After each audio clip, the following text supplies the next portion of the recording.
મિત્રો નમસ્કાર. સર્વેનું સ્વાગત છે. સમય થવા આવ્યો, શરૂઆત કરીએ. મંગલાચરણ.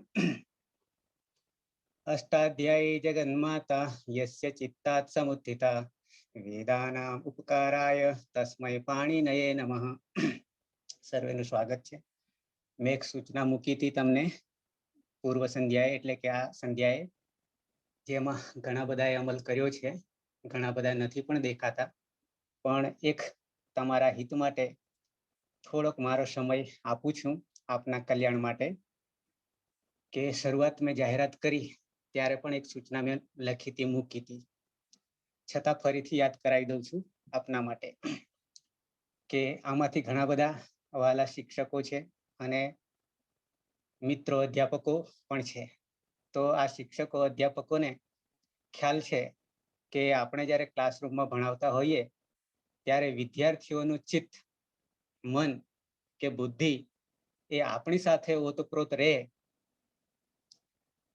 તો જ આ જ્ઞાન હૃદયમાં એટલે કે આત્મામાં ઉતરી શકે છે. શિક્ષકોના માટે આ ક્લાસરૂમ એ જ સ્વર્ગ છે. સ્વર્ગ એટલે શું એ આપ સારી રીતે જાણી શકો છો. કહેવત છે કે સ્વર્ગમાં, ભલે કહેવત એવી છે કે સ્વર્ગમાં આપ મુએ ના જવાય, એ કહેવત પ્રમાણે અહીં પણ આપે ક્લાસરૂમ રૂપી સ્વર્ગમાં સાક્ષાત્કાર કરવાનું છે, એટલે એ ના ભૂલવાનું.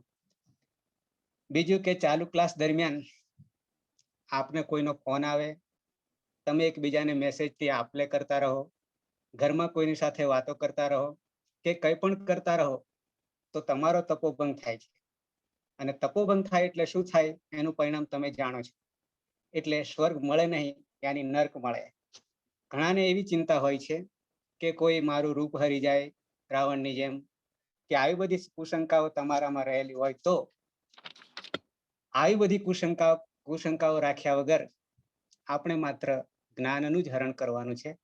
અને તે બ્રહ્માએ આપેલું કે સરસ્વતીએ આપેલું કે કાલિદાસ જેવા ને મહાકાલીએ આપેલું જ્ઞાન છે, એને હરી લેવાનું છે. બીજા કોઈનું રૂપ, નજર કેદ આવું બધું કરવાનું નથી. છાસ લેવા જઈએ અને દ્રોણી પાછળ સંતાડી રાખીએ, દ્રોણી સંસ્કૃત શબ્દ છે, એના જેવું આ કાર્ય ના થાય, એ ખાસ ધ્યાન રાખવા જેવું છે.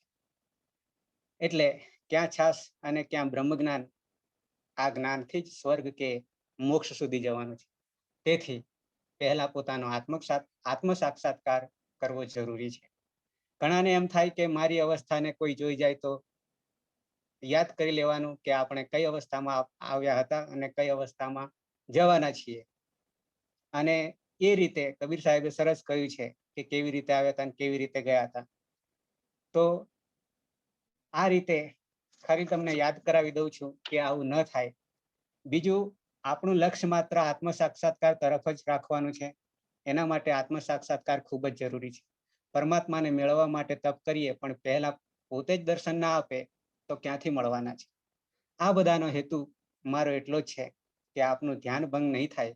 એના માટે હું આપની નજર સમક્ષ હોઉં તો તરત જ મારું ધ્યાન પણ આપની સાથે પરોવાય અને તરત જ હું આપને એમાંથી બચાવી શકું અને તમે ફરી પાછા તપમાં લીન થઈ જાઓ. એ જ મારી અભ્યર્થના છે. અને આટલું જ્ઞાન આપવાથી આપને ખ્યાલ પૂરેપૂરો આવી ગયો છે.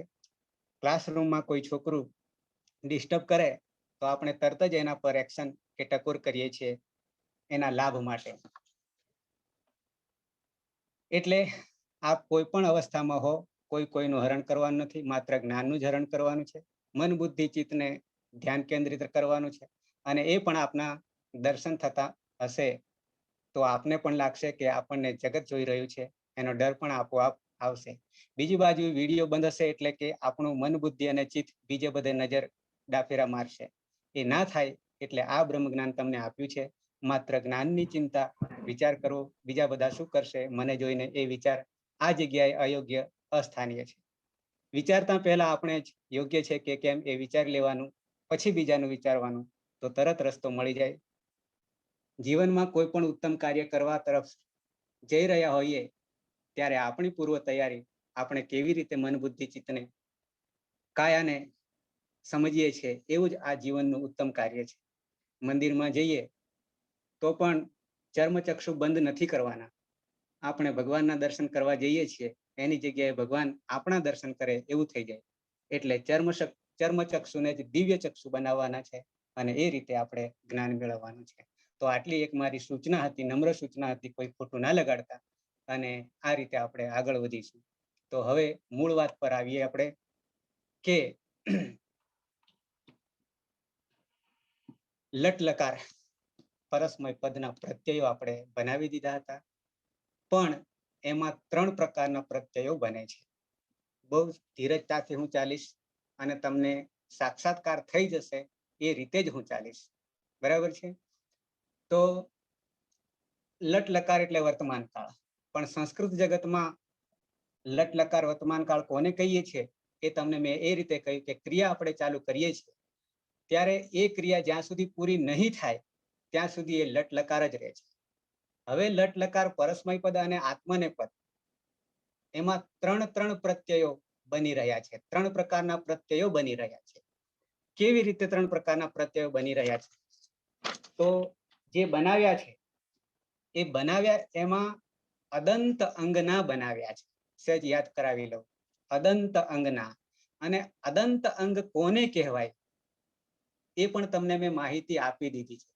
અદંત અંગ. ત્યાર પછી બીજા નંબરે પ્રત્યયો પરસ્મય પદ લટ લકાર પરસ્મય પદના જ પ્રત્યયો બનાવીશું. એ અનદંત અંગના બનાવીશું. અનદંત અંગના. અને અદંત અંગના કયા ગણને લાગે છે? 1, 4, 6 ને 10 ગણના ધાતુઓને. અને અનદંત અંગના પ્રત્યયો બાકીના વધ્યા એ 6 ગણને લાગુ પડશે. ત્યાં ગણ જરૂરી છે, અદંત અને અનદંત. અને ત્રીજો પ્રકાર જે છે, ગણ સમૂહ જે છે એ અભ્યસ્ત અંગ. અભ્યસ્ત અંગ એટલે શું? તો કે દ્વિત્વ થાય છે. દ્વિત્વનું આખું પ્રકરણ આવશે તો એના પ્રત્યયો પણ જુદા છે. અત્યાર સુધી આપણે જીવનમાં એટલું જ કર્યું છે કે માત્ર અદંતની પણ શબ્દની ખબર નથી, અનદંતની પણ ખબર નથી અને અભ્યસ્તની પણ ખબર નથી. પણ આશરે ખાલી તીત અંતિમ સીથ થન મી વહ મ એવું કરતા હતા. અથવા તો પેલી પદ્ધતિમાં મી વહ મહ સીથ થ અને તીત અંતિ એવું કરતા હતા. પણ હવે આપણે જેમ મૂળાક્ષર જોયા, કક્કો જોયો કે માહેશ્વર સૂત્રો જોયા, તો છેલ્લેથી પણ યાદ રાખવાનું છે, પહેલેથી પણ યાદ રાખવાનું છે, વચ્ચેથી પણ યાદ રાખવાનું છે, આડું યાદ રાખવાનું છે અને ઊભું યાદ રાખવાનું છે. કક્કો. એમ આ પ્રત્યયો પણ આપણે તીત અંતિ તો બરાબર છે, પણ તીસી મીની જેમ પણ રાખવાનું છે. એટલે એકે એક પ્રત્યય 9 માનો કઈ જગ્યાએ કયો પ્રત્યય રહેલો છે એ આપણને વીજળીના ચમકારાની જેમ તરત યાદ આવી જવું જોઈએ. તો આપણે ધાતુને જોતાની સાથે કે સંસ્કૃત જગતમાં કોઈ પણ બુકને જોઈએ તો જોતાની સાથે આપણને લાઈટ થઈ જવું જોઈએ જે તે પદ ઉપર કે અહીંયા આ વસ્તુ રહેલી છે. તો આ રીતે આપણને એ ધીમે ધીમે ખ્યાલ આવશે. તો ફરી પાછો યાદ કરાવી દઉં છું તમને. અદંત અંગ, અનદંત અંગ અને અભ્યસ્ત અંગ. આ 3 પ્રકારના પ્રત્યયો પરસ્મય પદના બનશે લટ લકારના, યાની બધા લકારના. અને એ જ રીતે આત્મને પદના પણ 3 પ્રકારના પ્રત્યયો બનશે. બરાબર છે? તો ત્યાંથી હવે આપણે આગળ જઈએ છીએ કે પ્રત્યયો તો બનાવી દીધા. અદંત અંગના લટ લકાર પરસ્મય પદના બનાવ્યા છે. અને કોમન પ્રત્યય તમને યાદ છે. ટીપ્તસ જી, સિપ્થસ થ અને મીપવસ મસ. બરાબર છે? અને એમાંથી લટ લકારના પ્રત્યયો કેવી રીતે બનાવ્યા એને પણ સહેજ તમને યાદ કરાવી અને પછી આપણે પાછા આગળ વધીએ છીએ જ્યાંથી અટક્યા છે ત્યાંથી. અચ્છા, બીજું તમને એ જણાવી દઉં કે આ જે કાર્ય હું કરી રહ્યો છું એ કાર્ય તમને એટલી સરળતાથી હું આપી રહ્યો છું કે મારી પાસે જાણવું હોય, મારે જાણવું હોય તો એ 1 થી 7 યા 10 પ્રકરણમાંનું એક ધાતુમાં વસ્તુ સમાયેલી છે. પણ મારે જોવું હોય તો એ 10 પ્રકરણ સુધી મારે ચાલવું પડે અને એ એક પ્રકરણમાંથી એક વસ્તુ મારે લેવાની થાય અને એ રીતે એક ધાતુને હું સિદ્ધ કરી આપું છું તમને. અને એ બિલકુલ સરળતાથી કે કેવી રીતના સિદ્ધ થાય છે એ આ આખી મેથડ છે. બાકી જે તે બુકમાં તમે વાંચવા જશો તો એ ધાતુમાંથી જે 5 ક્રિયા કરવાની હોય કે 10 ક્રિયા કરવાની હોય તો એના જુદા જુદા પ્રકરણો આપેલા છે. પણ પછી એક પ્રકરણમાં શું છે, બીજામાં શું છે, ત્રીજામાં શું છે, આ રીતે ક્રમશઃ અને પછી એને ભેગું કરીને એક જ્ઞાન આપણે સિદ્ધ કરવાનું છે. તો આવી મેથડ છે, પણ એને સમજીએ તો આપણા માટે બહુ જ સરળ છે. બિલકુલ જે હું તમને સમજાવી રહ્યો છું એ રીતે. જેમ કે આપણું પહેલું પ્રકરણ આખું સંજ્ઞાનું હતું, જે તમને મેં ખાલી નામકરણ કરી આપ્યું. પછી બીજું જે આખું પ્રકરણ હતું એમાં આપણે ઈતકરણ જોયું. આમ બીજું સંધિનું છે, પણ સંધિના પ્રકરણ આપણે હજી જોયું નથી. જ્યાં જરૂર પડી એટલાની જોયું છે, કારણ કે બધું જોવા જઈશું તો સંધિ એક સાથે ભૂલી જવાશે. ત્યાર પછી ત્રીજું જે પ્રકરણ હતું એમાં ખાલી પ્રત્યયો છે. અને ચોથું જે પ્રકરણ જે છે એ ચોથામાં ધાતુઓ છે. અને એ ધાતુઓ જે છે ટોટલી ઔપદેશિક ધાતુઓ છે. અને ઔપદેશિક ધાતુઓમાં તમને અહીંયા નજર સમક્ષ જે દેખાય છે એમાં આપણે ભૂ ધાતુ લીધો હતો, ભૂ સત્તાયામ, બરાબર છે. એ 67મા નંબરે છે એનો ક્રમ જોવા જઈએ તો. એટલે પહેલો ક્રમ કયો છે આપણે પ્રક્રિયામાં એ પછી તમને બતાવું છું. પણ શરૂઆતના જે છે એ વિશિષ્ટ ધાતુઓ છે, અને એ 239 ધાતુઓ છે. પછી 240 થી માંડીને છેક 993 ભવાદિગણના ધાતુઓ જે છે એ બધાની પ્રક્રિયા એક સરખી છે, જુદી પડતી નથી. એટલે એ હું પછી તમને ધીમે ધીમે બતાવીશ, અને સાથે સાથે ધાતુઓ પણ તૈયાર થઈ જશે. તો ગઈકાલે જે વાત કરી હતી લટ લકારના પરસ્મય પદના અદંત અંગના પ્રત્યયો, બરાબર છે. અને એ કેવી રીતે બન્યા હતા? તો મૂળ પ્રત્યયો જે છે એ તિપ, સિપ, મિપ, એમાં હલંત્યમ સૂત્ર જે છે, અને હલંત્યમ સૂત્રથી પની ઈત સંજ્ઞા થઈ ગઈ. સાથે સાથે પની ઈત સંજ્ઞા થવાને કારણે પિત્ત કહેવાય છે. અને સાથે સાથે સાર્વધાતુક પ્રત્યય છે. અને આ જે પ્રત્યયો જે છે કેવા છે, અને પિત્ત અપિત્ત થવાથી શું પરિવર્તન આવે છે? તો ક્યાં ગુણ થાય છે, ક્યાં ગુણ થતો નથી. અને એના કારણે આ યાદ રાખવું જરૂરી છે. ત્યાર પછી તસ, થસ, વસ, મસ, આ 4 પ્રત્યયો આપણે તૈયાર કર્યા હતા.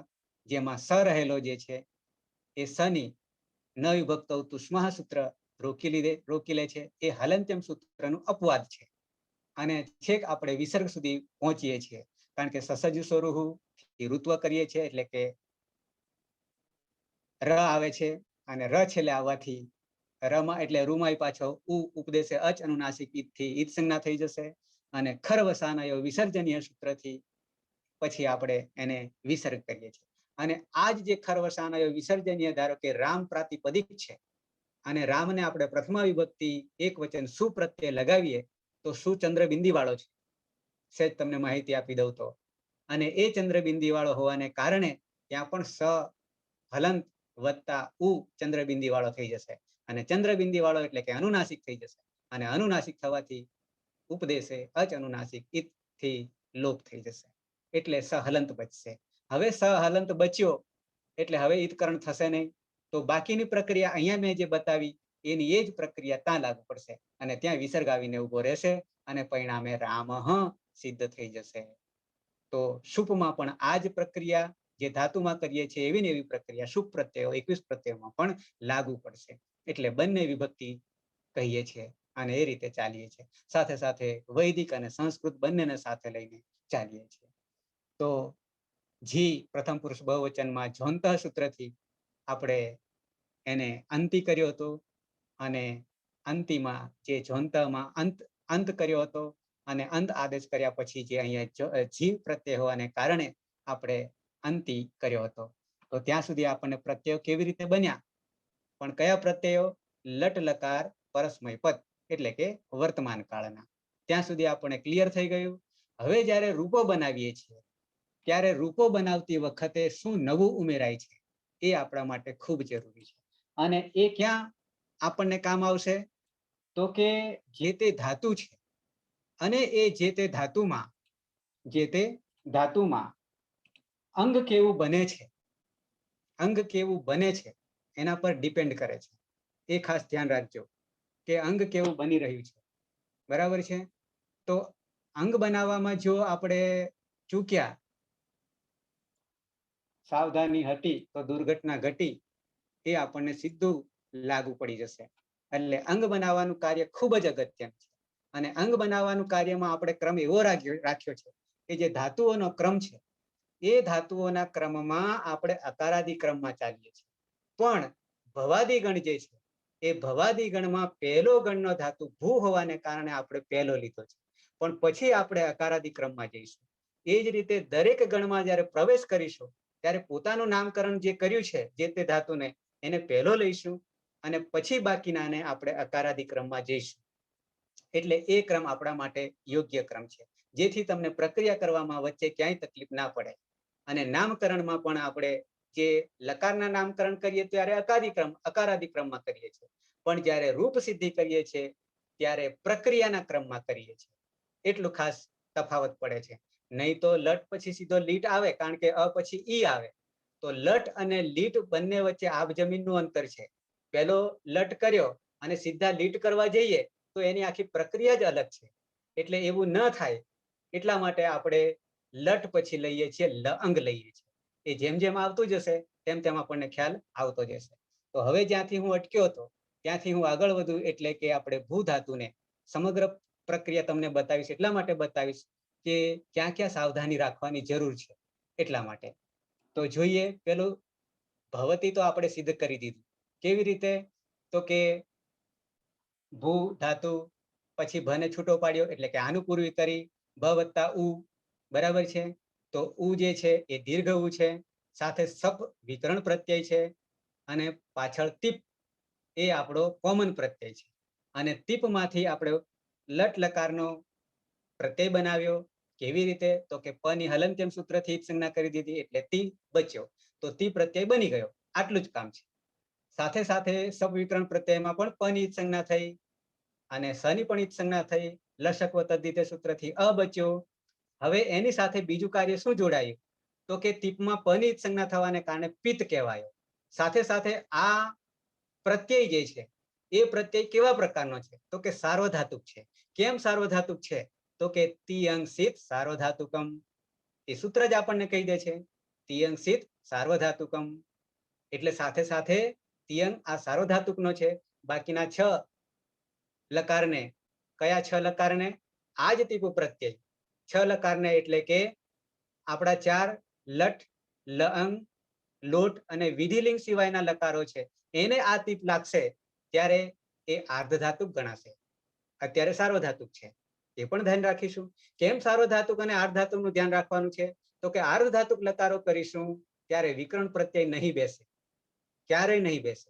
અને સાર્વધાતુક આવશે ત્યારે વિકર્ણ પ્રત્યય બેસશે. આટલા માટે સાર્વધાતુક અને આર્ધધાતુક. બીજું કારણ શું છે? તો કે જ્યારે આ તો ભૂ ઉકારાંત ધાતુ છે, એટલે કે ઈગંત અંગનો ધાતુ છે, આમ અદંત છે, ગણની રીતે અદંત છે. પણ ધાતુની રીતે જોવા જઈએ તો અહીંયા ભૂ ઉ રહેલો છે, એટલે અજંત અને હલંત, અજંત અને હલંત ધાતુઓ બે ભાગ પાડીએ છીએ. અજંત હોય, અચ અંત હોય ત્યારે અકારાદી ક્રમમાં પાછળ અ આવે છે કે આ આવે છે કે ઈ રસ્વ દીર્ઘ, એમ કહીને આપણે 9 પ્રકાર પાડ્યા હતા. અને હલંત ધાતુ હશે ત્યારે આપણે ઉપધા જોઈએ છે. અને ઉપધામાં કયો અચ રહેલો છે? તો રસ્વ 5માં રસ આપણે ઉપધા ગણીએ છીએ અને બાકીનાને એજંતમાં સમાવેશ કરીએ છીએ. એટલે હલંત હોય ત્યારે ઉપધા જોઈએ છે. હવે ઈગંત અંગ હોય, ધાતુ ઈગંત વાળો હોય, એટલે કે ઈ ઉ રૂ ને લુ હોય ત્યારે આપણે સાર્વધાતુક હોવાને કારણે, પ્રત્યય સાર્વધાતુક હોય ત્યારે આપણે ગુણ કરીએ છીએ, ગુણ કરીએ છીએ. બરાબર છે? એટલે ગુણ એટલે શું પણ એ આપણે જાણી ગયા છીએ. અને ગુણ અને સંધિ બંનેમાં આબ જમીનનું અંતર છે. ગુણ અને સંધિ કરવામાં પહેલા ગુણ, સંધિ કરતા ગુણ બળવાન છે, અને ગુણ જેવો પૂરો થયો પછી સંધિનું કાર્ય આવશે. તો આ આપણી મેથડ, પદ્ધતિ છે કે કેવી રીતે જઈશું. બરાબર છે? તો તીપ સાર્વધાતુક છે, સાથે પિત્ત છે, અને પિત્તમાં પણ પાછા 2 પ્રકાર પડ્યા, હલાદી પિત્ત છે કે અજાદી પિત્ત છે. તો અહીંયા તીપમાં ત વત્તા ઈ થશે, એટલે ત એ હલ છે, હલંત છે, હલ છે, એટલે હલાદી પિત્ત થઈ જશે, કારણ કે પની સંજ્ઞા થઈ છે. પની સંજ્ઞા નહીં થાય તો અપિત્ત, પણ અપિત્તમાં પણ 2 પ્રકાર પડશે, અજાદી કે હલાદી અપિત્ત. બરાબર છે? અને અપિત્ત જે છે એ અતિદેશ થઈને ગીતવત થઈ જશે. ગીતવત હજી તમને ખબર નથી કે ગીતવત એટલે શું? તો કે આર્ધધાતુકની પ્રક્રિયા થાય એવી ગીતવતની થાય છે. એ ક્યાં થશે એ પણ તમને સ્પષ્ટતા કરી દઉં છું. અહીંયા તો નથી એટલે નથી કરતો.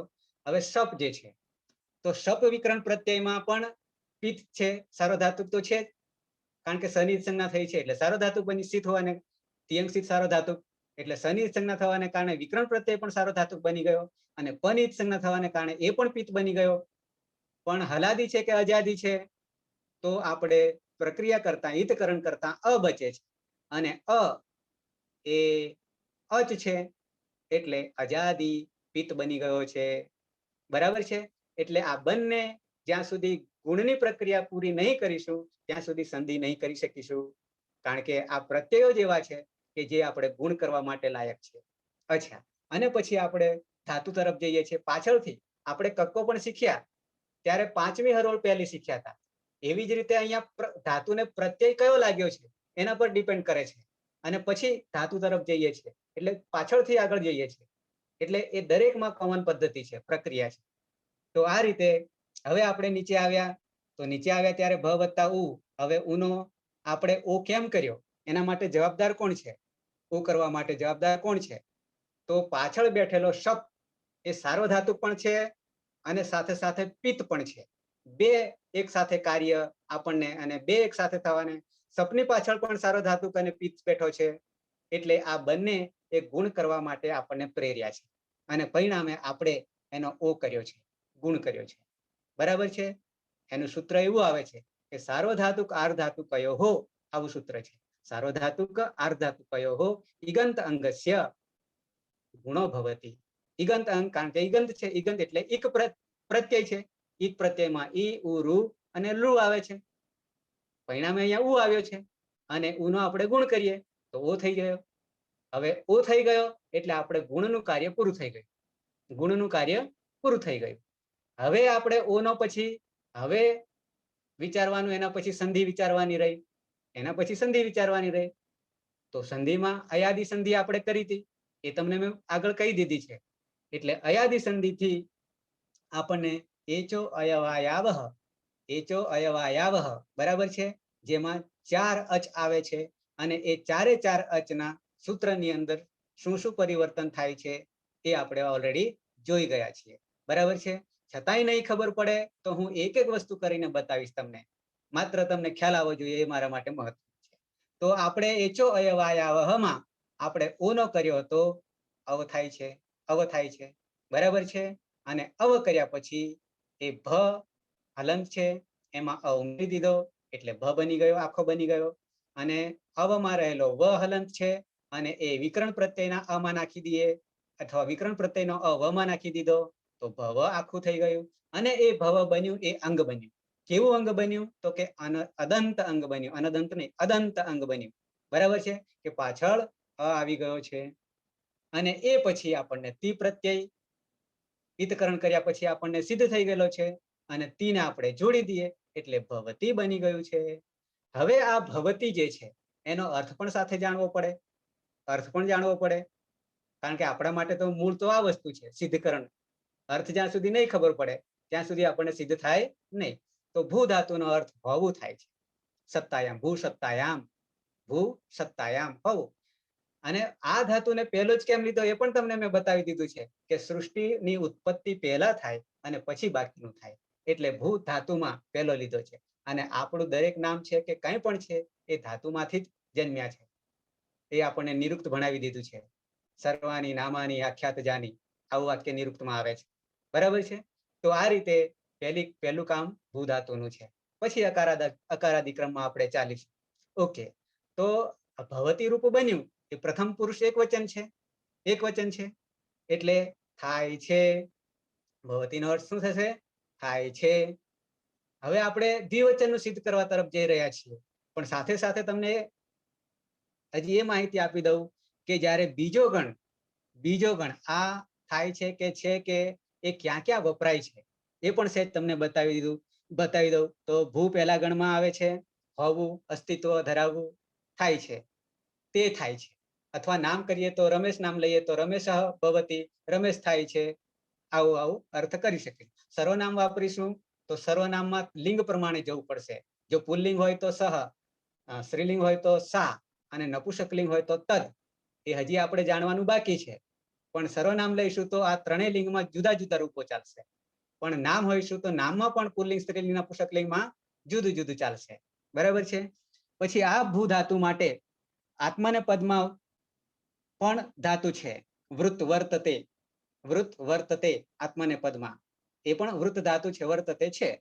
અચ્છા, આ જ ધાતુ એટલે કે અર્થની દ્રષ્ટિએ કરવા જઈએ તો સાથે સાથે અસ ધાતુ, અસ ધાતુ, તો અસ ધાતુનો પણ અર્થ છેદ થાય છે. અસ્તિ, સ્તઃ, સંતિ. બરાબર છે. તો ત્યાં અસ ધાતુ એ ભૂ ધાતુના જે પાછળ લકારના આપણે રૂપો બનાવીશું ત્યારે ભૂ ધાતુના કેટલાક લકારોના 6 લકારોના રૂપો અને અસ ધાતુના 6 લકારોના રૂપો એક સરખા થઈ જશે. એ જ્યારે જ્યારે આવશે ત્યારે હું તમને બતાવીશ. હાલ ખાલી ઉલ્લેખ કરી દઉં છું. કયા 6? તો કે અસ ધાતુ એ બીજા ગણનો ધાતુ છે અને પરસ્મયપદી ધાતુ છે. આપણે પહેલા ગણની વાત કરી રહ્યા છે ભૂ ધાતુમાં, પણ અસ ધાતુનો પણ અર્થ આ જ થાય છે, જુદો થતો નથી. અને વૃત્ત ધાતુનો અર્થ પણ એ આત્મનેપદી છે, પણ અર્થ તો આનો આ જ છે. એટલે ત્રણ ધાતુ જુદા જુદા છે પણ અર્થ એક જ છે.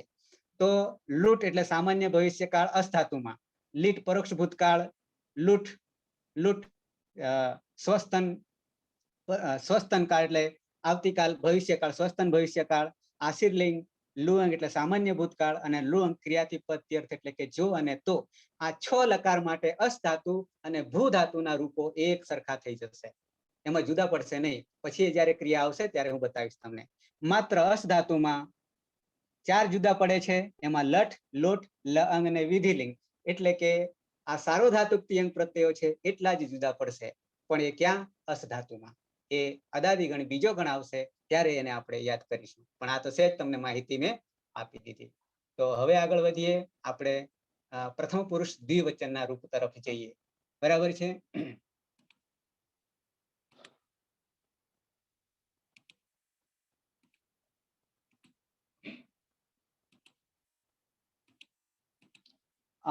શરૂઆતની પ્રક્રિયા જે છે એ હું એમની એમ જ રાખું છું, એટલા માટે કે આપણે કાયમ માટે સરખી કરવાની છે. ખાલી પ્રત્યય બદલે છે, ટીપની જગ્યાએ આપણે જે કરવાનું છે એ કરીએ છીએ, બાકી એનું એ આવશે. એટલા માટે હું બીજી વાર મહેનત નહીં કરવી પડે એટલા માટે એમને એમ રાખું છું. ઓકે, તો પ્રથમ પુરુષ દ્વિવચન પ્રત્યય છે ટીપ તસ, પછી તસ છે. બરાબર છે, તસ છે. અને આવા 4 પ્રત્યયો આપણે એકી સાથે સિદ્ધ કર્યા હતા, એકી સાથે. તો સની સંજ્ઞા આપણે હલંત્યમ સૂત્રથી નહીં થતી. ફરી યાદ કરાવી દઉં તમને, કોઈને યાદ ન આવ્યું હોય તો, ખ્યાલ બહાર રહી ગયો હોય તો ન વિભક્તૌ તુષ્મા રોકી લે છે. આમ તો હલંત્યમ કરી શકતું હતું, પણ હલંત્યમનો અપવાદ છે ન વિભક્તૌ તુષ્મા. વિભક્તિ અવસ્થામાં તુ એટલે 5 તથા દધન અને સકાર દંત્ય સકાર અને મકાર તુષ્મા, આ 7 વર્ણો આવે તો ઈત સંજ્ઞા થશે નહીં. ક્યાં? શુભ પ્રત્યયોમાં અને તિયંગ પ્રત્યયોમાં. એટલે ફરી પાછું મારે વારંવાર યાદ ન કરાવવું પડે, આ શરૂઆતમાં હું કરાવીશ. એટલે ગયો, અને ગયા પછી આપણે શું કર્યું? અરે સ તો નહીં ગયો, સ ગયો નહીં, પણ સનો સસજુષો રૂહ સૂત્ર, સસજુષો રૂહ સૂત્ર એનું ઋત્વ કર્યું, ઋત્વ કર્યું. બરાબર છે. અને ઋત્વ કર્યું એમાં રૂ જે છે એ અનુનાસિક છે, એટલે કે ઉપર ચંદ્રબિંદી છે, એટલે એને છૂટું પાડીએ તો ર વત્તા ઉ થઈ જશે.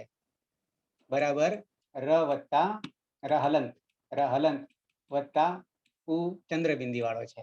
એટલે ચંદ્રબિંદી વાળો હોવાને કારણે આપણે ઉપદેશે અજ અનુનાસિક ઈતથી એની આપણે ઈત સંજ્ઞા કરી દઈશું, ર બચ્યો. અને ર બચ્યો એટલે આપણે હવે ખરવસાનયો વિસર્જનીય સૂત્ર લાગુ પાડીએ છીએ. ખર એ પ્રત્યાહાર છે, જેમાં 13 વર્ણો આવે છે, અને જે અઘોષ પણ છે. આગળ આપણે વિભાજન કર્યું, એક વર્ણના 4 વિભાજન થાય છે, બાહ્ય પ્રયત્ન, આભ્યંતર પ્રયત્ન. બરાબર છે. અને સવર્ણ કોનો કોનો છે, ઉચ્ચારણ સ્થાન કયું છે, વગેરે વગેરે. આ બધું જ ધ્યાન રાખવું પડશે સંધિમાં ખાસ કરીને. તો અહીંયા આપણે ખરમાનો ર તો નથી આવતો, કારણ કે ર તો પ્રત્યાહારમાં છે, પણ અવસાન આપણને લાગુ પડે છે. ખર અવસાનયો, અવસાન એટલે કે પાછળ કાંઈ જ નથી, ત્યારે શું થાય? ફળ આપણને શું મળે? યા ક્રિયા સા સા ફલવતી. જે ક્રિયા કરીએ તે ફળવાળી થાય છે. તો અહીંયા શું થશે? ફળ મળશે. તો કે અવસાન, ખર અવસાનયો વિસર્જનીય, તો કે વિસર્ગ, રનો વિસર્ગ કરી દઈએ છીએ તો વિસર્ગ થાય છે, અને આપણને અહીંયા તહ વિસર્ગ આપણે કરી દીધો એટલે કે તહ મળી ગયો. હવે અહીંયા સીધું જ બાકીનું તમને અહીંયા એચો અયવા બધું આપણે આવી ગયું છે, ગણી લેવાનું છે, પણ આ તહ પ્રત્યય આપણે સીધો અહીંયા લાગુ પાડી દીધો એટલે ભવતઃ. બરાબર છે, બહુ શોર્ટકટ મેં કરી નાખ્યું છે. અને આવા 4 પ્રત્યયો એકી સાથે બની જાય છે. બરાબર છે, તસનો તહ, થસનો થહ, વસનો વહ અને મસનો મહ. પણ એ ક્યાં ક્યાં આવે છે એ પણ ધ્યાન રાખવું જરૂરી છે. એ પ્રત્યયો કઈ જગ્યાએ આવે છે? બરાબર છે, તસ તો પ્રથમ પુરુષ દ્વિવચનમાં છે, થસ તો કે મધ્યમ પુરુષ દ્વિવચનમાં છે. બરાબર છે, વસ તો કે ઉત્તમ પુરુષ દ્વિવચનમાં અને મસ તો કે બહુવચનમાં આવે છે. બરાબર છે, તો મીપ વસ મસ આ તમારે ધ્યાન રાખવું. એટલે આપણો જે કક્કો છે કે આપણી ગણતરી આડી ઊભી કે ગમે ત્યાં આપણને બંધ બેસવી જોઈએ કે જે તે જગ્યાએ હોવું જોઈએ, એ આપણા ધ્યાનમાં હોવું જોઈએ અર્થ સાથે. ઓકે, તો અહીંયા ભવતઃ આપણે સિદ્ધ કરી દીધું. બરાબર છે, અને એનો અર્થ શું થશે? તે બે થાય છે, તે બે થાય છે. તે બે માં આપણે સર્વનામ પણ લઈ શકીએ અને લિંગ પ્રમાણે લઈ શકીએ, અને નામ લઈએ તો પણ લિંગ પ્રમાણે લઈ શકીએ. તો જુદા જુદા રૂપો થશે, એ સૂપમાં આવશે, આગળ આપણે ઉમેરી શકીશું. બરાબર છે, તો ભવતઃ, તો ભવતઃ ધારો કે સહ, તો સનું એટલે તદ લઈએ તો તદના રૂપો પાછું પ્રથમા વિભક્તિ દ્વિવચન નું કરવા જઈએ તો તવ થઈ જશે, પુલ્લિંગમાં હો તવ થઈ જશે. તવ ભવતઃ આવું થઈ જશે. તે બે થાય છે, પણ સ્ત્રીલિંગ કરવું હોય તો તે થઈ જશે, તે ભવતઃ, સા તે અને પછી તાહા. અને નપુંસકલિંગ કરવું હોય તો પણ તે તાની. બરાબર છે, તો આ રીતે ધ્યાન રાખવું પડશે. એ તો હજી આપણે આવવાની વાર છે, પણ આટલું તો સામાન્ય થોડું જાણીએ. બરાબર છે, તો આ રીતે આપણા અર્થની સાથે બંધ બેસશે, પદની સાથે બંધ બેસશે, વાક્યની સાથે બંધ બેસશે. અને હવે બહુવચન તરફ આવીએ છીએ, એટલે ભૂ ધાતુનું પ્રથમ પુરુષ બહુવચન તરફ આપીએ છીએ. એમાં ખાસ ધ્યાન રાખવું પડશે, 3 સૂત્રો બીજા ઉમેરાય છે પ્રક્રિયામાં. પ્રત્યય બનાવવામાં તો તમે મેં બતાવી દીધું, પણ જ્યારે પ્રક્રિયા કરીશું ત્યારે 3 સૂત્રો બીજા નાખીએ છીએ. બરાબર છે, એટલે અત્યારથી તમને ચેતવી દઉં છું કે તમારું ધ્યાન વિચલિત ન થાય એટલા માટે. ઓકે, તો પાછા આની ઉપર જ આપણે પ્રક્રિયા કરીએ છીએ, મહેનત ઓછી રાખીએ છીએ. બરાબર છે, સમય બચાવવા માટે. ઓકે, અંગ આપણું તો ભવ બને છે, બાકીની વિકરણ પ્રત્યય પણ આપણો બદલાતો નથી, કારણ કે પહેલા ગણનો છે ત્યાં સુધી બાકી બરોબર છે. હવે સીધા તહ ઉપર જ સીધા ફોકસ કરીએ છીએ, એટલે કે બહુવચન જી પ્રત્યય આપણો હતો. ઓકે, હવે આપણો જી છે, મૂળ પ્રત્યય જી છે, તિપ્તસ જી. અને એ જીને આપણે જોંતઃ સૂત્ર લગાવ્યું હતું, જોંતઃ સૂત્ર. અને જોંતઃ સૂત્ર શું કહે છે? તો કે જ્યાં જ્યાં જ આવે પ્રત્યયમાં, પ્રત્યયમાં જ્યાં જ્યાં જ આવે તો એ જનો અંત થઈ જાય છે, જનો અંત થઈ જાય છે. હલંતતા, આ આપણો નિયમ, આપણું સૂત્ર કે છે. બરાબર છે, હવે અહીંયા જી છે એટલે ઈ બચી ગયો, તો ઈને આપણે કાઢી નહીં મૂકવાનો, એને રાખવાનો છે. તો આપણે કરી દઈએ અંતિ. શું કરી દીધું? અંતિ. અને અંતિ કરીશું તો હલંત નહીં રહે, હલંત નહીં રહે, આખો થઈ જશે, એટલે અંતિ થઈ જશે, એટલે અંતિ થઈ જશે. આ આપણે પ્રત્યય બનાવી. કોનો? પ્રથમ પુરુષ લટ લકાર બહુવચન, વર્તમાન કાળ બહુવચન. બરાબર છે, તો અંતિ કરી દીધો. ઓકે, એક વચન તી, દ્વિવચન તહ, બહુવચન અંતિ. કેવી રીતે બન્યું એ આપણા માટે મહત્વનું છે, એની પ્રક્રિયા કેવી રીતે બની એ આપણા માટે ખૂબ જરૂરી છે. ઓકે, હવે હું જોડવાનું કામ કરું તો પરિસ્થિતિ અહીંયા તમે જોઈ શકો છો. શું આવીને ઉભું રહ્યું? શું આવીને ઉભું રહ્યું? તો કે અંગ આપણે બનાવ્યું, તો અંગમાં ભવ જ્યારે બને છે, ભવ જ્યારે બને છે તો અહીંયા અ છે, અહીંયા અ છે, અને અહીંયા અંતિમાય અ છે. જોજો, અંતિમાય અ છે, જોડે નથી બેસાડી, થોડું દૂર છે, પણ ખ્યાલ આવે એવું છે. તો ભવ આખો અ છે અને પાછળ અ આવીને બેઠો છે. તો એક સંધિ મેં તમને આગળ બતાવી દીધી છે, સંધિ, બરાબર છે. પણ અહીંયા સંધિ કાર્ય નથી થતું. કેમ? તો કે અંતિ એ તો પ્રત્યય છે, પ્રત્યય છે. અને કેવો પ્રત્યય છે? સાર્વધાતુક પ્રત્યય છે. તિયંગ સાર્વધાતુક પ્રત્યય છે. તિયંગ સાર્વધાતુક પ્રત્યય છે. સાથે સાથે પિત્ત છે કે અપિત્ત છે? પિત્ત છે કે અપિત્ત છે? તો મૂળ જી હતો, જી માંથી અંતિ થયો, જી માંથી અંતિ થયો. સાર્વધાતુક છે પણ પિત્ત નથી, પિત્ત નથી, પણ અપિત્ત જરૂર છે. અપિત્ત જરૂર છે, પણ અપિત્ત છે તો હલાદી છે કે અજાદી છે? આગળ કોણ છે? અજાદી છે, અજ છે, આઝાદી છે. એટલે કે અજાદી અપિત્ત છે, અજાદી અપિત્ત છે. હવે આ સાર્વધાતુક છે એટલે પહેલા તો ગુણ વિચારવું પડશે. હવે સંધિનું સેટ તમને કહી દઉં. આ જયારે બે અ મળે ને, બે અ એ સંધિ આપણે જોઈ ગયા છે. કઈ સંધિ જોઈ ગયા છે? સવર્ણ દીર્ઘ, સવર્ણ સંધિ, સવર્ણ સંધિ જોઈ ગયા છે. સવર્ણ દીર્ઘ, સવર્ણ દીર્ઘ સંધિ જોઈ ગયા છે. નામ આખું આપી દઉં તો સવર્ણ દીર્ઘ સંધિમાં શું થાય? તો કે અ વત્તા અ બરાબર આ થાય, બરાબર આ થાય, આ થાય. તો અહીંયા આવું કરવા જઈએ તો ભવાંતિ આવીને ઉભું રહે. શું આવીને ઉભું રહે?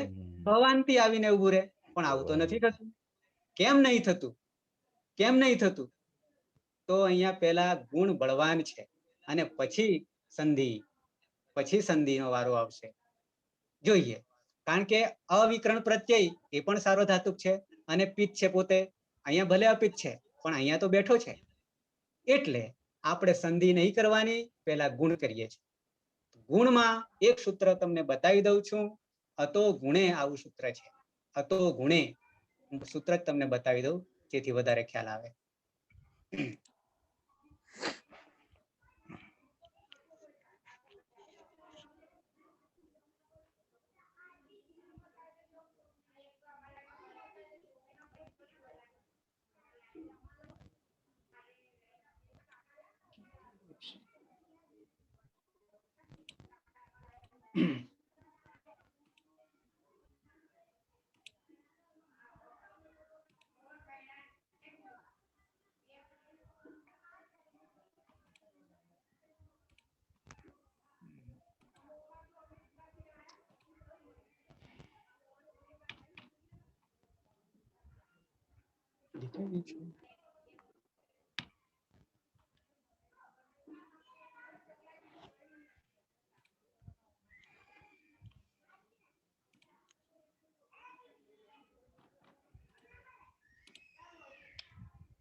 મેં સૂત્રો કેટલાક કરેલા છે, એ સૂત્રોમાં મેં જુદું કરી દીધું છે.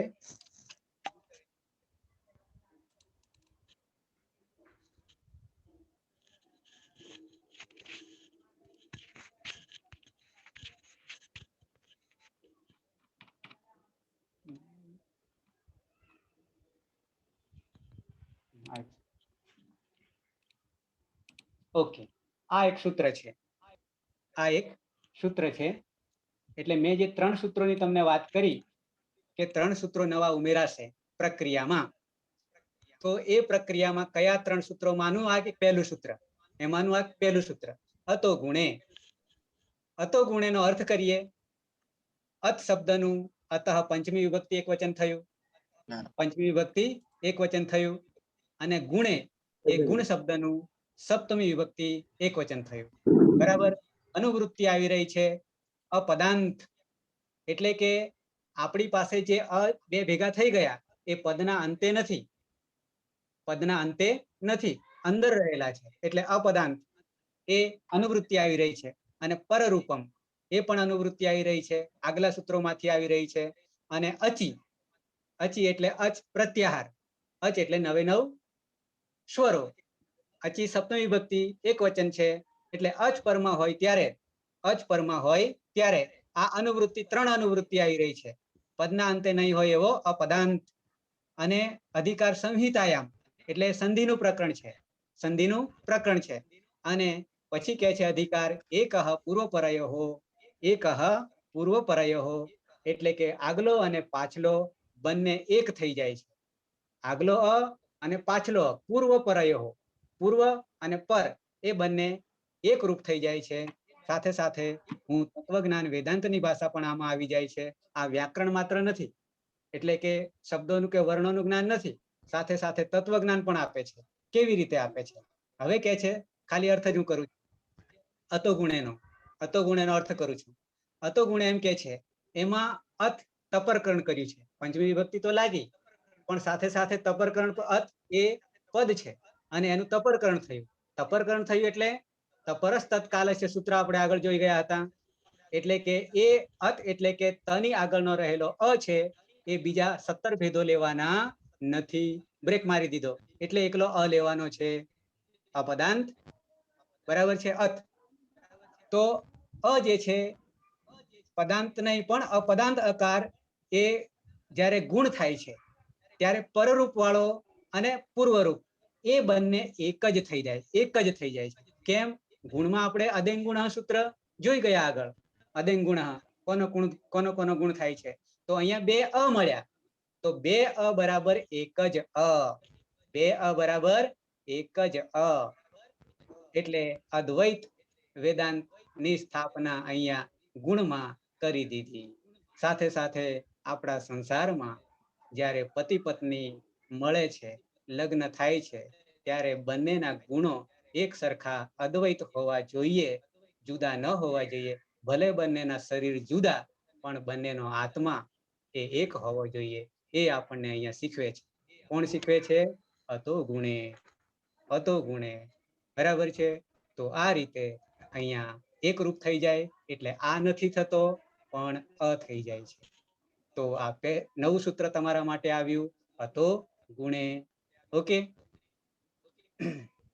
બાકી દ્રષ્ટાંત આપણે પેલામાં જોઈ લઈએ છીએ, એટલે કે ભવંતીમાં જોઈ લઈએ છીએ.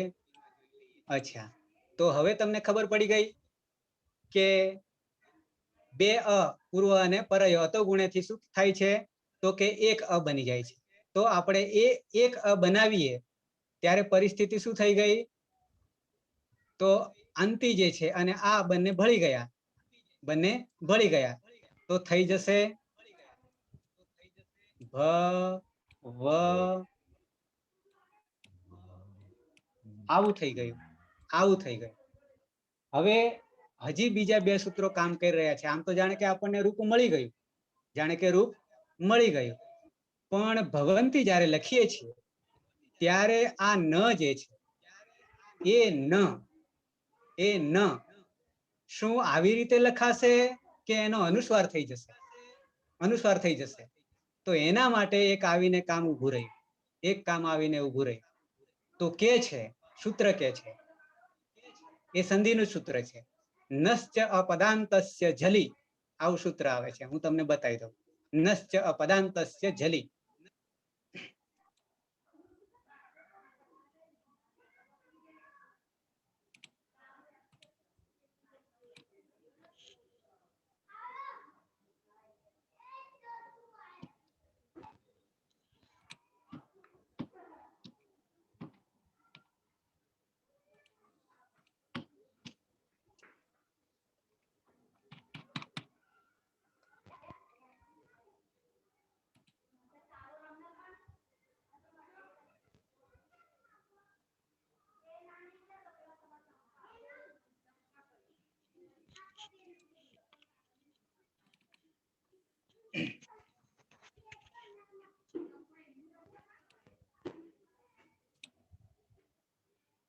ઓકે, તો આ સૂત્ર રહ્યું.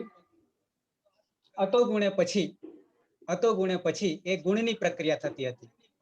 કારણ કે આ સંધિ અકાશ અવર્ણે દીર્ઘ સંધિ નહીં થવા દીધી, લાગતી હતી પણ ગુણના કારણે આપણે નિષેધ થઈ ગયો, એટલે આપણે અતો ગુણે પૂર્વ પરયોહો એક બનાવી દીધો અ.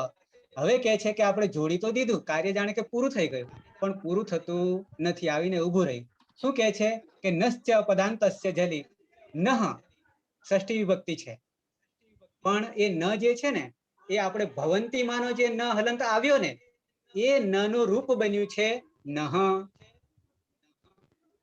અડધો ન જે છે ભવંતીમાં, એ ન જે અડધો છે હલંત છે એનું રૂપ બન્યું નહ, એટલે કે ષષ્ઠી વિભક્તિ. અને ષષ્ઠી વિભક્તિ જ્યારે આવે તો ષષ્ઠી સ્થાને યોગા, ષષ્ઠી સ્થાને યોગા, અને જેનો યોગ હોય એ પ્રથમા વિભક્તિમાં હોય. ઓકે, તો નહ ષષ્ઠી વિભક્તિ થઈ ગયું.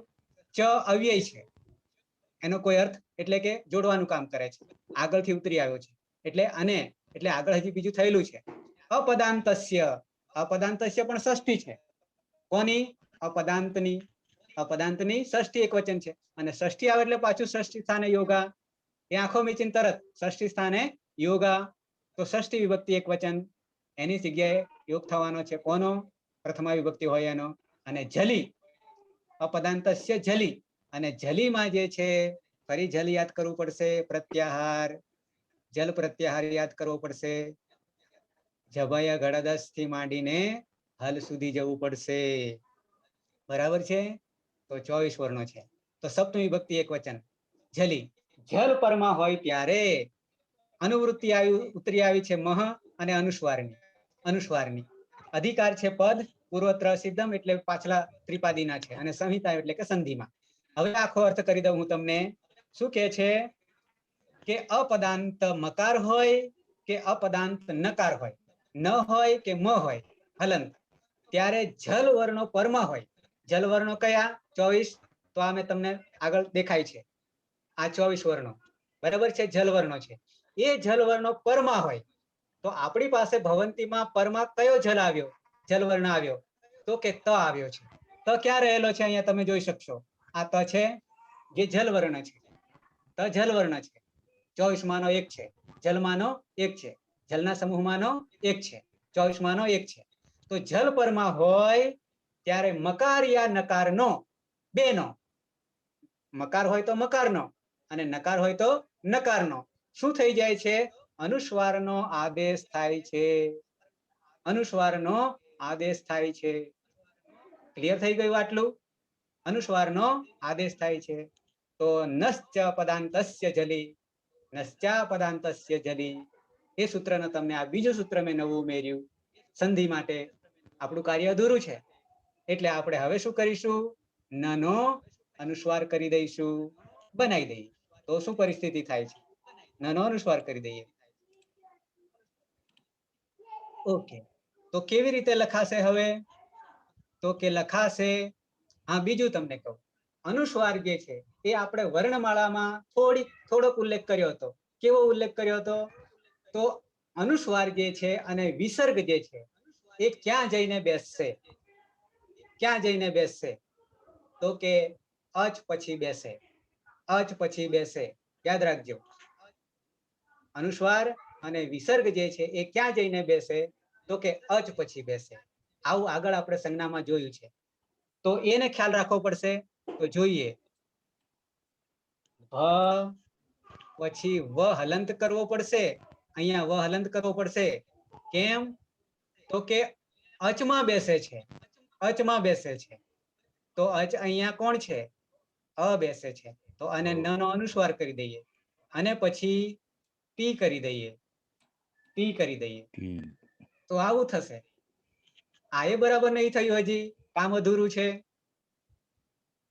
બરાબર છે? તો આવું આવીને ઉભું રહ્યું. હવે શું કરીશું? હવે છેલ્લું સૂત્ર બતાવી દઉં છું. આવું તો કર્યું, પણ પાછું સૂત્ર કે છે કે અનુસ્વાર આવીને બેઠો, અનુસ્વાર આવીને બેઠો. તો હવે અનુસ્વારનું કંઈક થશે કે કેમ? તો એના માટે સૂત્ર કે છે અનુસ્વારસ્ય યઈ પરસવર્ણ.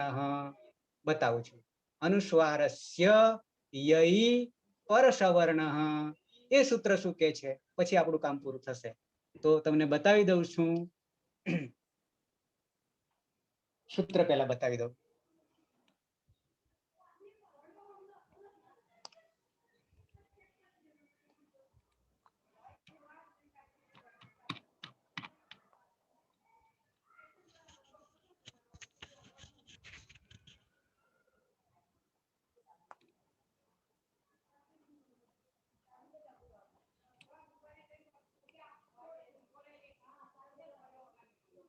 ઓકે, તો આ સૂત્ર છે 8 4 58, તમને દેખાશે, બરાબર છે. શું કહે છે સૂત્ર? અનુસ્વારસ્ય, ષષ્ઠી એકવચન આવ્યું પાછું, એટલે ષષ્ઠી આવે એટલે આંખો મીચીને ષષ્ઠી સ્થાને યોગા, એની જગ્યાએ યોગ થવાનો છે. કોનો યોગ થવાનો છે?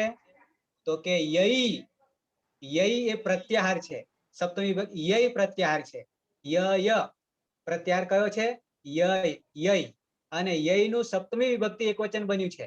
હવે ય ક્યાં આવે છે શરૂઆતમાં? આદિરંત્યન સંહિતાને યાદ કરો, માહેશ્વર સૂત્રોને યાદ કરો, તો હય વરટમાં ય આવે છે પાંચમા સૂત્રમાં.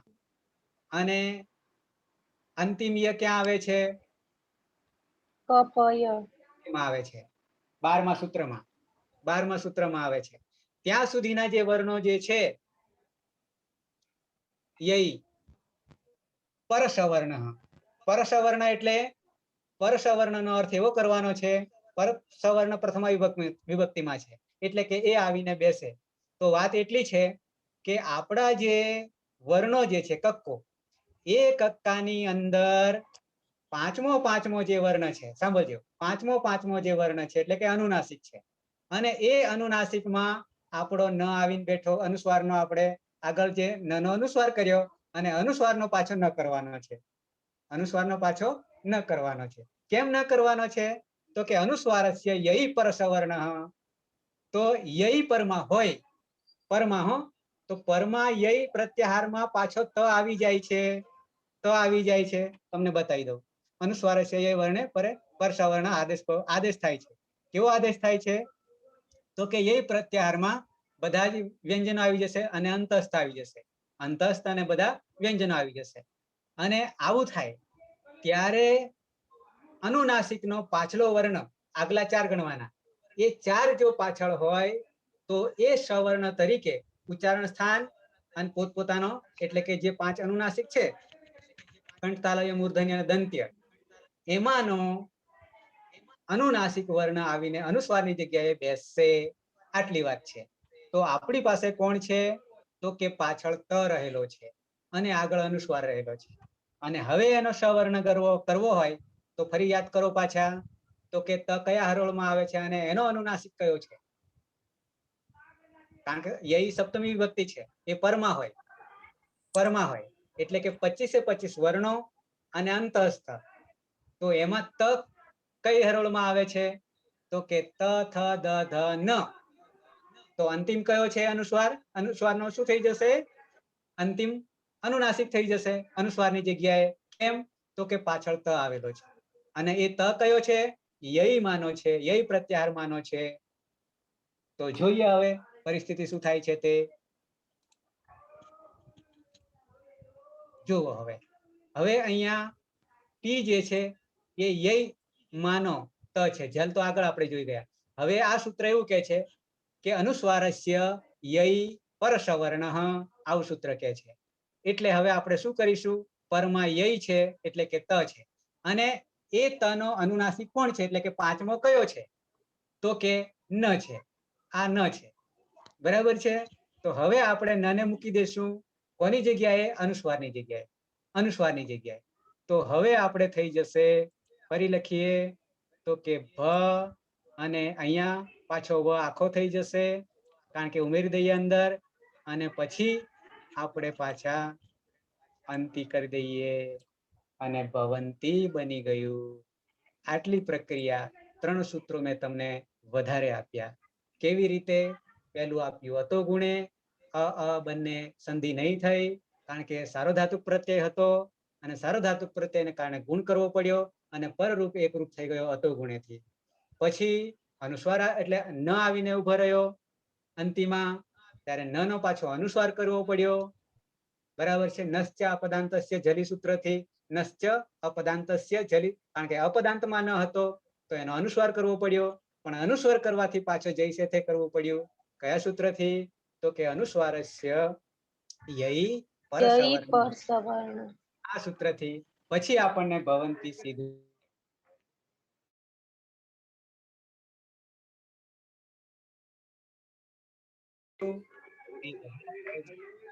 એ બધા થાય છે 2 થી વધારે, એ બધા થાય છે. તદ લઈએ તો સહતૌ તે ભવંતી પુલ્લિંગમાં, અને સ્ત્રીલિંગ હોય તો તાહા ભવંતી, અને નપુંસકલિંગ હોય તો તાની ભવંતી. નામ લઈએ તો તે પ્રમાણે રૂપ થશે શુભ પ્રત્યય લગાવીને. તો આ રીતે આપણે ભવંતી તે બધા થાય છે આવો અર્થ કરીશું. સાથે સાથે ભવંતી કેવી રીતે બન્યું? પ્રત્યય તો બનાવી દીધા, પણ પ્રત્યય બનાવી દેવાથી છેલ્લે સંધિ વગેરે કે જે કઈ સૂત્રો લાગુ પડે છે એ પ્રક્રિયા પૂરી કરવી પડે. તો આ સૂત્રોના જે અર્થો છે એ અર્થો એવા છે કે વરસાદની જેમ પર્જન્યવત સૂત્રસ્ય લક્ષણમ, સૂત્રનું લક્ષણ કેવું છે? પર્જન્યવત, વરસાદની જેમ વરસે છે. બરાબર છે? તો આ રીતે ભવંતી બને છે. તો તમને આજે મેં 3 સૂત્રો વધારે આપ્યા. અતો ગુણે, નશ્ચ પદાંતસ્ય જલી, અને અનુસ્વારસ્ય યઈ પરસવર્ણ.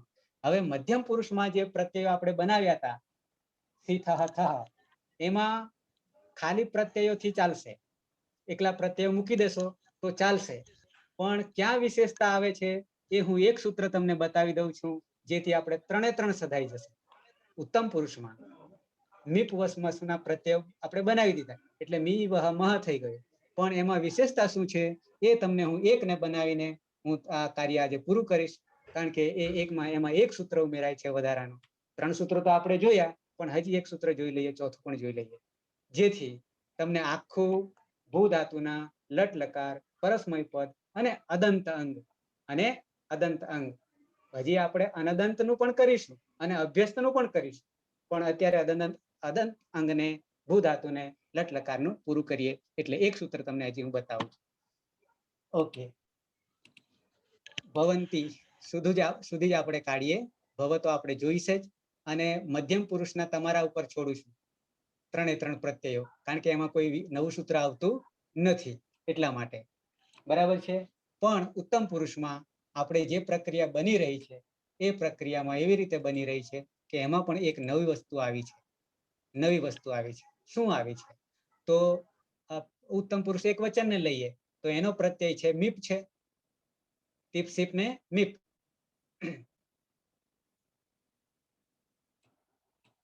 મીપ છે. અને મીપમાં આપણે હલંત્યમ સૂત્રથી પની સંજ્ઞા કરી હતી, અને સાથે પિત્ત છે. અને કેવો પિત્ત છે? તો કે હલાદી પિત્ત છે, કારણ કે મ આગળ છે, પછી ઈ છે. બરાબર? હલાદી પિત્ત છે, સારો ધાતુ. બરાબર છે? હવે મી રહ્યો. ઓકે, હવે જોડવા જઈએ, ભવ અને મી જોડવા જઈએ તો શું થશે? ભવમી થશે. શું થશે? ભવમી થશે. પણ ભવમી થતું નથી. બરાબર છે? થાય છે ભવામી થાય છે. ઓકે, ઈના છે હાજર? ઈના, હા સર. બોલો શું થાય સૂત્રમાં? અતો દીર્ઘો યય થી જે સાર્વધાતુક આર્ધધાતુક પ્રત્યય જે યયાદી છે એમાં અંતિમ વર્ણનો છે દીર્ઘ આદેશ થાય છે. બરાબર છે. તો હું સૂત્ર બતાવી દઉં છું. વાત બરાબર છે. તો અતો દીર્ઘો યઈ, હું સૂત્ર તમને બતાવું છું.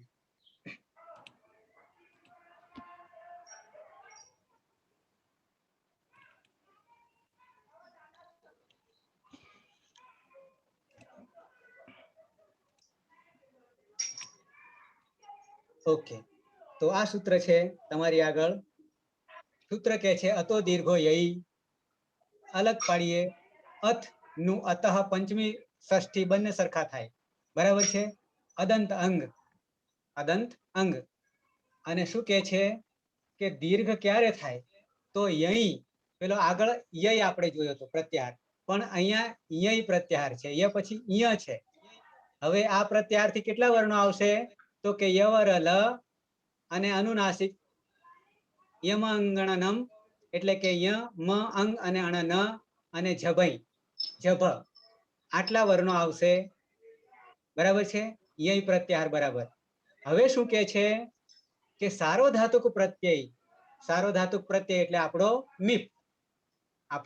મીપ, કારણ કે 4 લકારને લાગશે ત્યારે સારો ધાતુક જ છે તિયંગ, એટલે મીપ એ સારો ધાતુક છે. બરાબર છે. સાર્વધાતુક હોય અને એમાં એ સાર્વધાતુક પ્રત્યયમાં જો યય આવતો હોય, એટલે કે આ જે વર્ણો છે યય પ્રત્યાહારમાં આવતા આપણી પાસે કોણ કોણ આવશે? એક તો વ આવશે અને મ આવશે. આ બે આવશે, કારણ કે પાછળ પણ છે ઉત્તમ પુરુષમાં.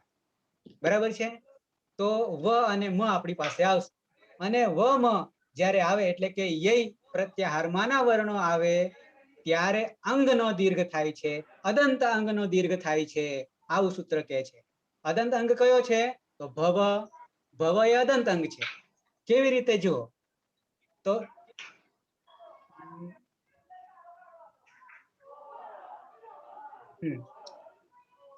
તો પ્રત્યાહારમાં આપણે વાત થઈ ગઈ કે આટલા વર્ણો હોય યયમાં, ત્યારે સૂત્રનો અર્થ એવો કે છે કે યયાદિ આ 11 વર્ણો, અને એ વર્ણો ક્યાં હોવા જોઈએ?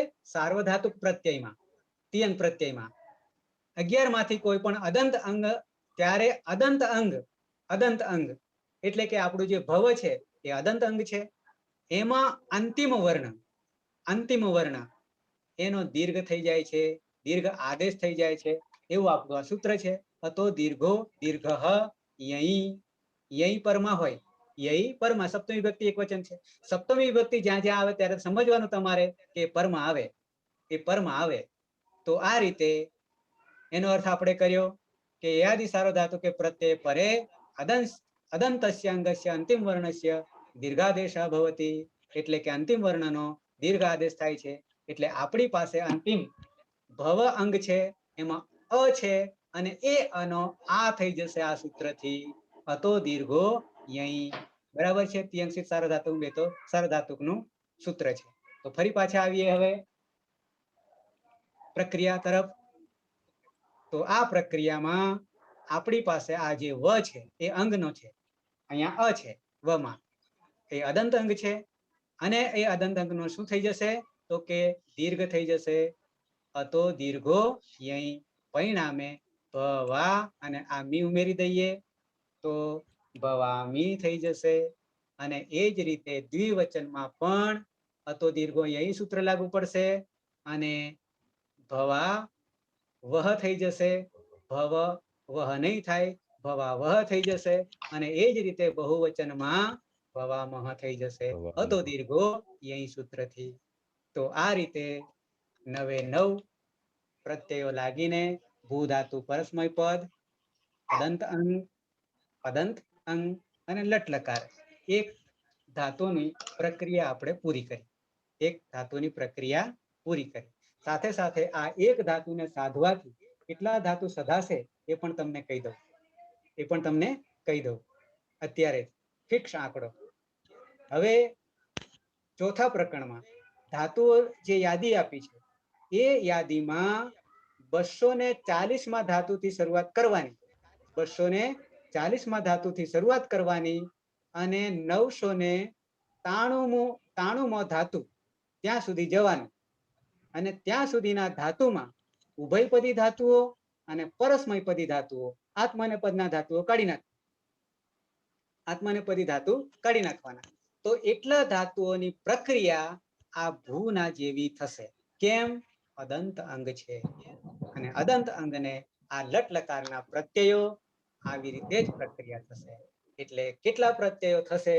700 ની આજુબાજુ થાય છે. મેં આંકડો ક્યાંક કાઢ્યો હતો, પણ એટલાને એક સાથે સપસદે બાકીના બધા સદાઈ જશે. અને આ જ આપણું ગણિત છે, આ જ આપણું શોર્ટકટ છે, આ જ રહસ્ય છે, આ વિજ્ઞાન છે. એકને સાધવાથી. નહીં તો પેલા ઇન્દ્રના જેવી દશા થાય કે બૃહસ્પતિએ ઇન્દ્રને 1000 વર્ષ સુધી ભણાવ્યો, પણ વ્યાકરણ પૂરું થયું નહીં. એ ક્યાંથી પૂરું થાય? કારણ કે પછી 700 ને 993 સાધવા જાઓ તો આખી જિંદગી પૂરી થઈ જાય. એમાંથી ગમે તે ઉઠાવો અને આ પ્રક્રિયા સિદ્ધ થઈ જશે. આ આપણો જાદુ છે. દુનિયાનો મોટામાં મોટો આ જાદુ છે. મોટામાં મોટું ગણિત છે, મોટામાં મોટું વિજ્ઞાન છે. બરાબર છે. તો આ મેં એક ધાતુને સાધીને લગભગ 700 ધાતુઓને એક સાથે સાધી આપ્યા. એટલે આ બ્રહ્માસ્ત્ર એક તીર માત્ર એકને નથી છેદતું, 700 ને એકી સાથે છેદે છે. બરાબર છે. તો હવે કોઈને જો પ્રશ્ન હોય તો કરી શકે છે. આપણો સમય જરા મેં વધારે લીધો, પણ પૂરું કરવું હતું, જેથી ખ્યાલ આવે એક સાથે. છે કોઈને પ્રશ્ન? હવે ખરી શરૂઆત હવે મજા ખરે હવે આવી રહી છે. હા બોલો પ્રિતેશભાઈ. આપણે ભવંતીની અંદર નશ્ચ પદાંજલિ કર્યું અને પછી નશ્ચ અહીં અપરાંત છે. હા હા બોલો બોલો. હા, ભવંતી જે રૂપ કર્યું ને સિદ્ધ, હા હા હા એમાં નશ્ચ પદાંજલિ વાળું કર્યું હા અને હા વાંધો પછી નહીં. અહીં પર સવર્ણ કર્યું, હા અનુસ્વારના 2 નિયમો. બરાબર. તો એની એ જ પ્રોસીજર બંનેમાં થઈ. પહેલામાં જૈસે છે. અનુસ્વાર થયો, પાછો અનુસ્વારનું ન લઈ આવ્યા. હા એટલા કરવું માટે જરૂરી ખરું? જરૂર એટલા માટે પડી કે સંધિનું પ્રકરણ જ્યારે આવ્યું, પહેલા તો આપણે અંગ બનાવ્યું.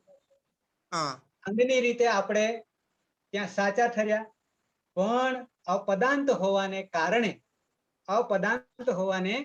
કારણે આપણને પાછા જવું પડ્યું રિવર્સમાં, અને ફરી પાછા જવું પડ્યું. એટલે એ પ્રક્રિયા જરૂર હતી. કેમ જરૂર હતી? તો કે પહેલું જ્યારે બનાવ્યું ત્યારે ઓલરેડી બની જતું હતું, પણ એક વસ્તુ આવીને ઊભી રહેતી હતી. શું વસ્તુ આવીને ઊભી રહેતી હતી? તો કે અપદાંત ન રહેલો છે, અંતે નથી રહેલો, એટલે પછી અનુસ્વાર કરવો પડે. ક્યારે નનો અને મનો અનુસ્વાર થાય તો એનું સૂત્ર આપણે સ્પષ્ટતા કરી દીધી, અને પછી પાછો સંધિના નિયમ પ્રમાણે પાછા જૈસે થે હતા ત્યાંને ત્યાં. આ સ્પષ્ટતા થાય, ખ્યાલ આવે એટલા માટે. બાકી આપણે ત્યાં રોકી શક્યા હોત કે આપણું કામ થઈ ગયેલું, પણ આ વચ્ચે થોડુંક એક પગથિયું રહી જતું. ભલે થઈ ગયું છતાં પગથિયું રહી જતું હતું, એટલે રિપીટ કરીને પાછા હતા ત્યારે. આવી ઘણી જગ્યાએ આવશે. આ તો હજી આપણે શરૂઆત કરી, પણ આવું સંધિનું જ્યારે કાર્ય ત્યારે વર્ણની સંધિ થાય છે, વર્ણ વચ્ચે. એટલે આ વસ્તુ આવતી રહેશે, અને આજ આપણું રહસ્ય છે, આજ વિજ્ઞાન છે. એટલે આ કરવાની જરૂર, કારણ કે આપણને સૂત્ર કામ કરે એટલે સૂત્ર આવતું હતું, અને સૂત્ર આવે એટલે વૃષ્ટિની જેમ વરસે, એટલે અર્થ કરવો પડે. પછી ના થાય ત્યારે છોડી દેવાનું કે બસ હવે કાર્ય પૂરું થયું. બાકી કોઈ નહીં. અચ્છા, તમને હું એક બતાવી દઉં, એ વસ્તુ બતાવી દઉં વેબસાઇટ પરથી.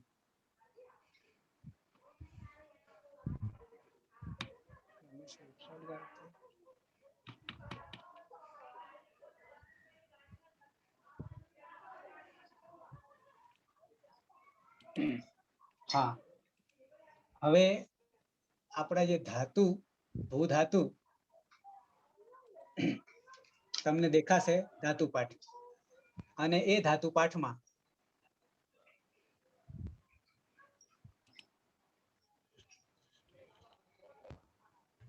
પ્રક્રિયા થોડી ધીમી ચાલી રહી છે, જો કે સાઈડો મેં ઘણી ખોલી રાખી હતી સૂત્રો.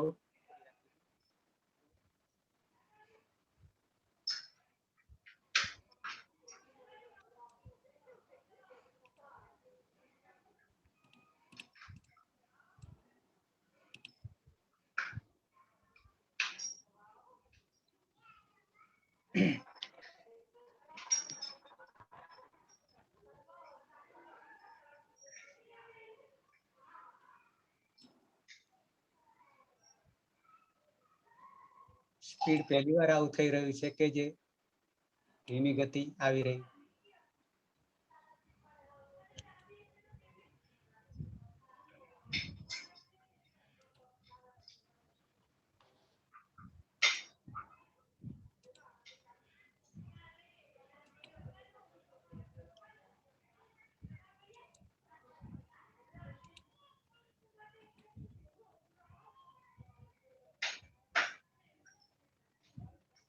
પાછું બહાર નીકળીને કરશો તો કદાચ થશે. જોઈ લઈએ, થોડા સૂત્રો કાઢી નાખીએ તો જેથી કદાચ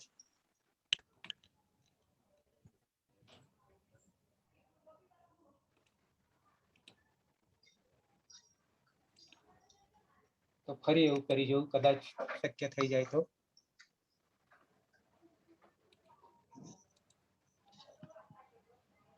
અથવા નવી વેબસાઇટ ખોલીને પણ કરી જવું, જેથી જલ્દી પતે. ધાતુ પાઠ.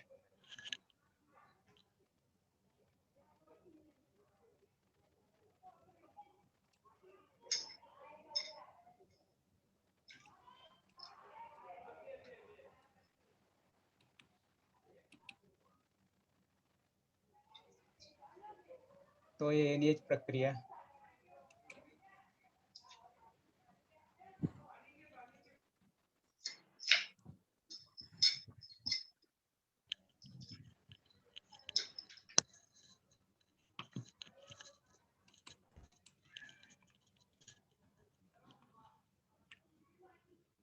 અચ્છા, છે એવું કે તમે અષ્ટાધ્યાયી.com કરશો ને પછી એમાં 3 ઓપ્શન આવશે. નીચે 3 ઓપ્શન આવશે આવી રીતે, જેમ કે હું તમને બતાવું છું કે આ ધારો કે ખોલ્યું, એમાં અષ્ટાધ્યાયી, અને અષ્ટાધ્યાયીમાં આ રીતે ખોલશો તો આ આવી ગયું. તો નીચે સૂત્રપાઠ, ધાતુપાઠ અને કોષાન્વેષ, આ 3 વસ્તુ છે.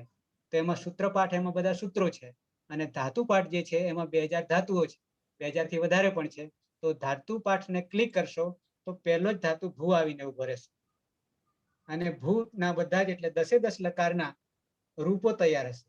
પણ એ રૂપો તૈયારમાં જે તે રૂપ ઉપર ક્લિક કરશો, જે તે રૂપ ઉપર, ત્યારે એ રૂપની બધી પ્રક્રિયાના સૂત્રો આપી દીધા હશે.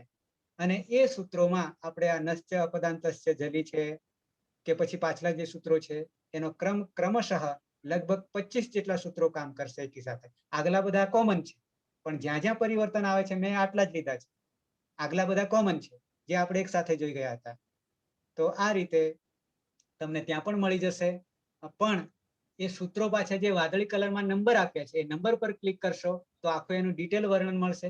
એ ડિટેલ વર્ણન એટલું મળશે કે સંસ્કૃત જગતમાં જેટલી ટીકાઓ થઈ કે જેટલા, જેમ કે સિદ્ધાંત કૌમુદી, લઘુ સિદ્ધાંત કૌમુદી કે જે કંઈ થયું છે એ બધાનું છેક મહાભાષ્ય સુધી, અંતે મહાભાષ્ય સુધી પહોંચશે, અને મહાભાષ્યથી પૂરું થશે પતંજલિના. પણ આપણે એ બધાની કોઈ જવાની જરૂર નથી.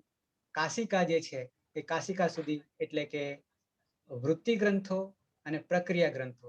આપણે આ વૃત્તિ ગ્રંથોની જરૂર છે, પ્રક્રિયાની જરૂર નથી, કારણ કે પાછલા બધા પ્રક્રિયા ગ્રંથો છે અને આગળ કાશિકા સુધી વૃત્તિ ગ્રંથો છે જે અષ્ટાધ્યાયીને અનુસરે છે. એટલે એ બધું જ આપી દીધું છે. પણ છતાં હું તમને એટલી સરળ ભાષામાં એક એક વસ્તુ બતાવીશ કે કોઈ વાંચવાની જરૂર નહીં પડે, મહાભાષ્ય સુધી જવાની જરૂર નહીં પડે. આજ ખુલતું નથી, કંઈક સ્લો થઈ ગયું લાગે છે, પણ કાલ તમને પહેલા એ જ બતાવીશ અને પછી આગળ વધીશ. બરાબર છે? તો અહીંયા આપણે પૂર્ણાવતિ કરીએ, સમાપ્ત કરીએ. ગુડ નાઇટ, અને આવતીકાલે પાછા મળીએ છીએ. અને આ જ રીતે તમે લાઈવમાં મારી સાથે રહેશો તો જે તમને સાક્ષાત્કાર કરવાનું છે એ સાક્ષાત્કાર ઝડપથી થશે. બરાબર છે? હજી કોઈને પ્રશ્ન હોય તો પૂછી શકે છે. છે કોઈને પ્રશ્ન? દશરથભાઈ, ખ્યાલ આવે છે?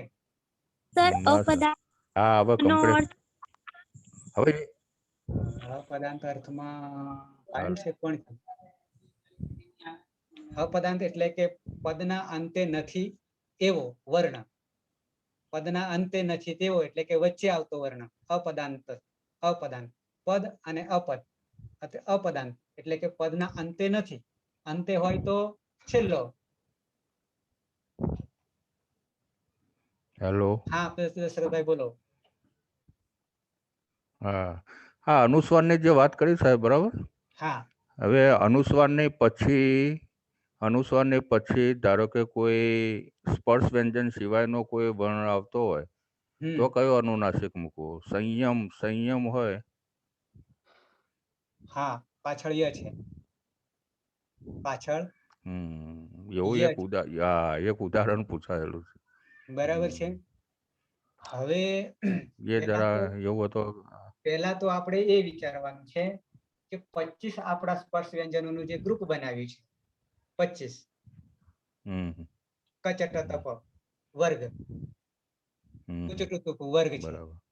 એ કુચુટુતુ વર્ગમાં, એ જ વર્ગમાં એના જે 4 આગલા, એટલે કે 5મા વર્ણને આપણે છોડી દઈએ જે અનુનાસિક છે, અને એના આગલા 4 જે છે, બરાબર છે, એ 4 પાછળ આવતા હોય અનુસ્વારની પાછળ, તો આપણે અનુનાસિક ના લેવાના છે. બાકી એમનો એમ રહેશે. અને બીજું અહીંયા સૂત્ર આવશે ત્યારે હું તમને કહીશ. પણ જો અંતે અનુસ્વાર આવતો હોય પદના અંતે, તો અનુસ્વારની જગ્યાએ હલંત મ અથવા તો જે તે 5માનો આવતો હશે તે, પણ વચ્ચે આવતો હશે તો તે પ્રમાણે કયો 5માંથી લેવો એ આપણે વિચારવાનું રહેશે. હવે ધારો કે સંયમ છે, બરાબર છે, તો ય છે, તો બરાબર. પહેલા તો ય આવે છે કે કેમ આ 25 માં એટલે કે 24 માં 5 ને આપણે કાઢી નાખીએ અનુનાસિકને, હમ. તો એ 5 ગ્રુપમાં આવે છે ય? નથી આવતું. નથી આવતો, કારણ કે અંતસ્થ છે, અંતસ્થ છે, બરાબર છે. એટલે હમ. સંયમ જ આવીને ઉભું રહ્યું.